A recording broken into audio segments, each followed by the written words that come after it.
رمضان آ رہا ہے، تیاری کرو، جیسے حج پر جانے سے پہلے معافیاں مانگتے ہو، رمضان سے پہلے بھی ایک دوسرے سے معافی مانگو، ایک دوسرے کو معاف کرو، ایک دوسرے کو درگزر کرو، خود جا کے معافی مانگ لو، اللہ آپ کا مقام اونچا کر دے گا، مرتبہ اونچا کر دے گا۔ آخری رات اللہ تعالیٰ فرماتے ہیں جاؤ، تمہارے رات کی قیام اور دن کے روزے کے بدلے تمہیں سب کو معاف کر دیا، مانگو۔ اور ایک رات اللہ نے شب قدر بنائی جو 1000 راتوں کے برابر کر دی۔ وہ آج آپ کی تو راتیں بڑی چھوٹی ہیں، 5 راتیں جاگ لو، 3 گھنٹے دی بھی نہیں رات ہوں گی، تو 5 راتیں جاگ لو، 21 23 25 27 29، ان میں سے ایک رات ضرور شب قدر ہوگی۔ ایک رات کا جاگنا 80 سال کی عبادت سے بڑھیا ہو جائے گا، صرف ایک رات کا جاگنا، ایک رات کا جاگنا۔ ایک شرط ہے، دل میں بغض نہ ہو، نفرت نہ ہو، حقارت نہ ہو، کسی مسلمان کو حقیر نہ جانو، بلکہ کسی انسان کو حقیر نہ جانو، تو آپ کی بندگی اللہ کی بارگاہ میں پہنچ کر آپ کے مقام کو اونچا کر دیں گی۔ تو عبادات میں ایک نماز ہے، پھر ایک روزہ ہے، پھر زکوٰۃ اور حج مالدار لوگوں کا فریضہ ہے، غریبوں کا نہیں ہے، متوسط طبقے کا نہیں ہے۔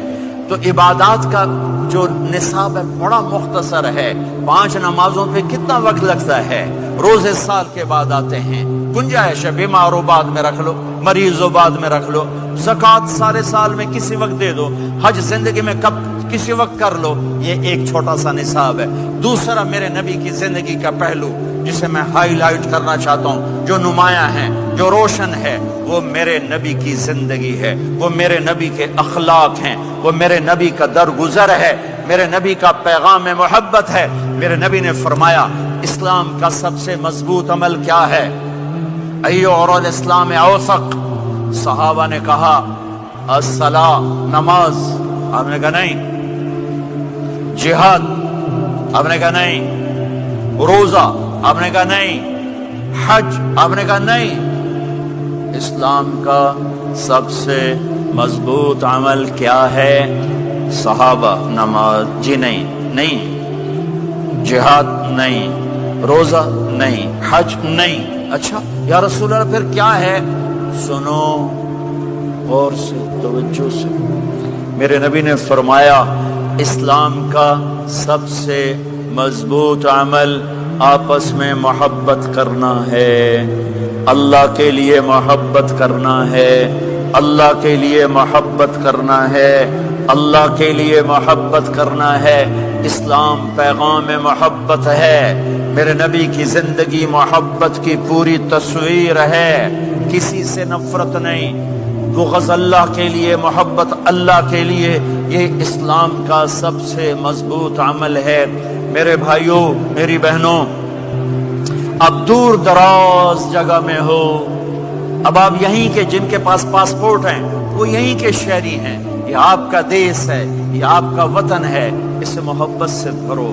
پاکستان کی نفرتیں یہاں نہ زندہ کرو، ہندوستان کی نفرتیں، بنگال کی نفرتیں یہاں مت زندہ کرو، آپس میں امت بن کے رہو، مذہب کے نام پہ مت لڑو۔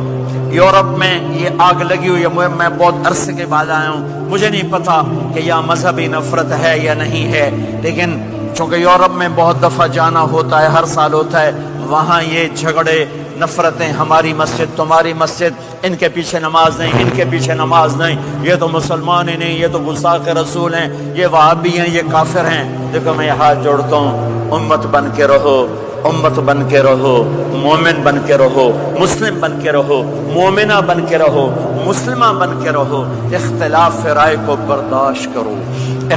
یہاں چاند کے مسئلے میں اختلاف ہوتا ہے، روزے کے ٹائم میں اختلاف ہوتا ہے، علماء سے کہتا ہوں اس اختلاف کو مٹھاؤ، جس میں سہولت ہو سارے وہ لے لو۔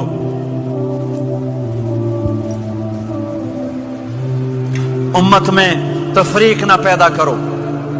یہ علماء کے سامنے ہاتھ جوڑتا ہوں، جس میں امت کو زیادہ سہولت ہو، ما خیر بین امرین الا اختار ایسرہما، 2 کام جب میرے نبی کے سامنے ہوتے تھے، جو مشکل ہوتا تھا چھوڑ دیتے تھے، جو آسان ہوتا تھا لے لیتے تھے۔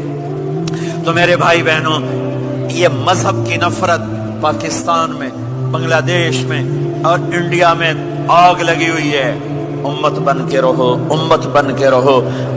اگر آپ اور میرا مسائل میں اختلاف ہے تو یہ ہماری محبت کو نہ ختم کرے، ہمارے تعلق کو نہ ختم کرے، ہماری نفرتیں نہ پیدا ہوں۔ اختلاف ہے، شروع سے تھا، آج بھی ہے، آئندہ بھی رہے گا، لیکن اللہ کے واسطے، اللہ کے واسطے، اللہ کے واسطے اس کو محبت میں بدلو، اس سے محبت میں بدلو، اس سے محبت میں بدلو۔ اختلاف رائے کو برداشت کرو، مذہب کے نام کی